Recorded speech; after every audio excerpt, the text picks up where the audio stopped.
you lovely people, welcome to the channel. We have here Amber H completely cut out of the new Aquaman and the Lost Kingdom trailer amid claims her role was reduced. Okay, so we got the new trailer, I watched it, and matter of fact, unlike the first trailer, she's not in it, not even in a single frame. So, what is happening here? Do we believe that this woman is being completely cut out of the movie? My honest opinion is no. Most likely, she's still in the movie for the whatever amount of time she was supposed to be in. People that saw previews in the past leaked some information in that regard and appears to be around like 15-20 minutes. So what is happening then? Could it be that in the meantime that he shot some scenes and tried to cut her out completely, just keeping down to a minimum of few minutes? I don't know. It all depends how vital her part was in conjunction with other scenes that would have been too difficult to reshoot, especially after they shot the entire film. So what I believe here, I think that alright, Nicole Kidman will return as Atlanta, Arthur's mother and a former queen of Atlantis, seems to have a more prominent presence in the action film. Director James Wan has since played down the claims that her role was pared back, insisting that Aquaman sequel was never meant to heavily focus on her character Mera.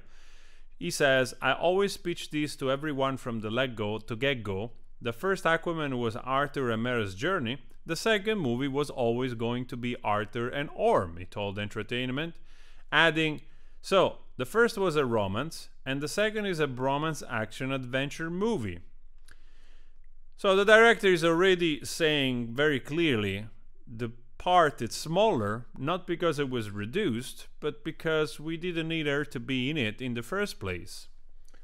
Good call, I would say, because considering the abysmal draw this actress has, considering that her movie that was showcased around the world has drawn basically nobody, this Into the Fire indie movie, you would think that people, either through fame or infamy, will be able to draw some curiosity, but it seems that wasn't the case for her.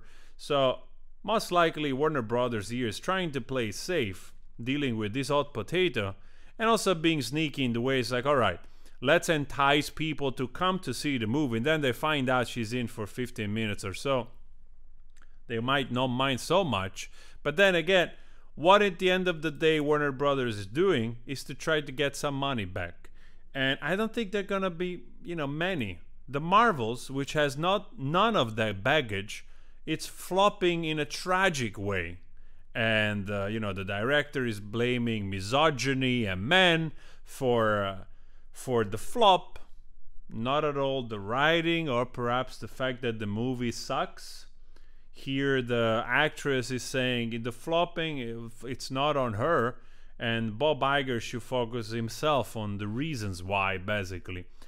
In one part I have to say she's not totally wrong, because an actor in the end does what the script it requires her or him to do. But of course there is some responsibility there. Some interaction. I don't think that as an actor you're completely void of any responsibility to make the movie go in a certain way. After all, it's you in it, and you which will be also stained if the thing is flopping. They might not call you next time. So the movie is doing just abysmal. Like the first Marvel did like over $1 billion, and this one domestically not much, internationally not much. For an indie movie, this will be great, but for a Marvel movie, this is probably not even breaking even or half of what it requires. So, to see that a Marvel movie is doing this bad doesn't give me much hope, honestly, for Aquaman 2 here to draw that amount of people. Because the first Aquaman was very successful, like $1.2 billion or so. But this one, considering the old DC universe is at hand, I don't know, man. And to be honest, also I've seen the trailer here.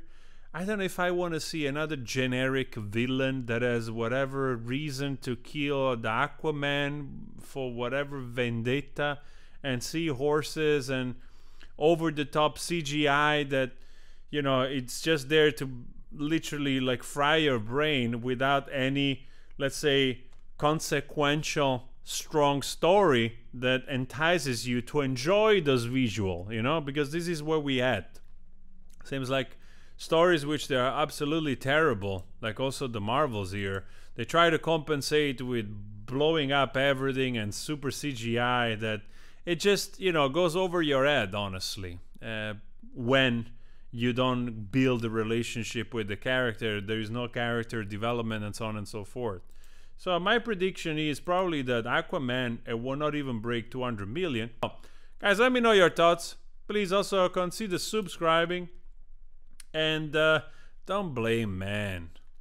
Don't blame man. Where are the women showing up for this movie? I saw it. Stank. Alright? That's it. That's all you need to know. Kinda stank.